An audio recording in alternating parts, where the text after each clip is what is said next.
It's always a great joy to be in Venice Biennale.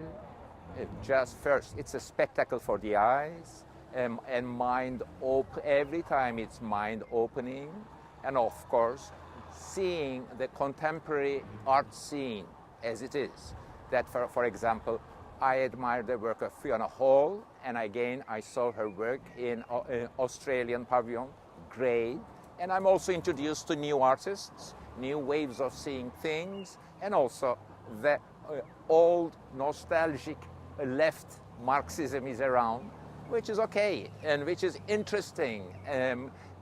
So the whole Biennale gave me first a feeling of community, of contemporary artists, all doing their best to represent their vision, their problems, communicate, and see the whole panoramic picture of contemporary art, the real artists in the world who are doing best to express themselves, their communities. So it has an aura of making a visit to the problems of the world.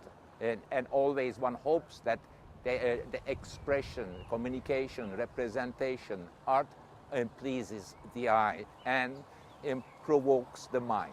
This Biennale is an obvious example of art going into politics, but since this politics is, in the end, this art is very visual, it's not mind-blocking. When it's more textual, and it tends to be more conservative. While there is definitely a feeling of nostalgia here, and also an attempt to represent the unrepresented, the peripheries of our global world, where the unhappy, angry is even in German pavilion representing their problems.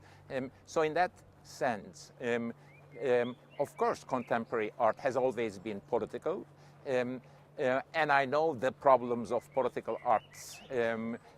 Sometimes cheapness, easy things, not an extremely good art pass the test through politics. So its political art is always problematical, not because of its ideology, but sometimes one is afraid that it lowers the standards of art.